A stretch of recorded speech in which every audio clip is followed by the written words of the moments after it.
it was a story that would be told to a young boy or girl that would ask the question, what do I do when I'm lost in the forest? Well, but this is an equally true question for a middle manager in an organization, in a large organization, or for a street kid in Philadelphia. What do I do when I'm lost in the city? What do I do when I'm lost in the organization? Here's the answer that the elder gives. You can feel from this how precise the teaching is.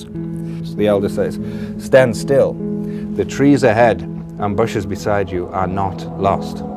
Wherever you are is called here, and you must treat it as a powerful stranger, must ask permission to know it and be known. Listen, the forest breathes. It whispers, I have made this place around you. If you leave it, you may come back again, saying, here. No two trees are the same to raven. No two branches are the same to wren. If what a tree or a branch does is lost on you, then you are surely lost.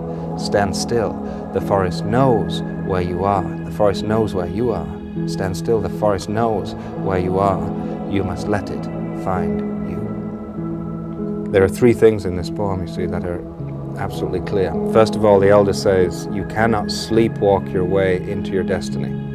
You must wake up and pay attention. Stand still. The trees ahead and bushes beside you are not lost. You must pay attention. That means paying attention to the shadows of your existence too. You must pay attention to everything you've given away in order to make yourself safe.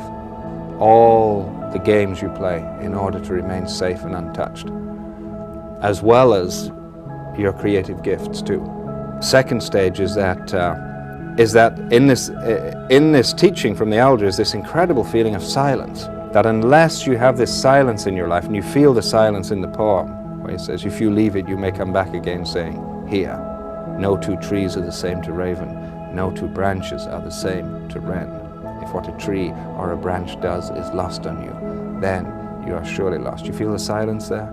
You're almost under that cedar canopy there.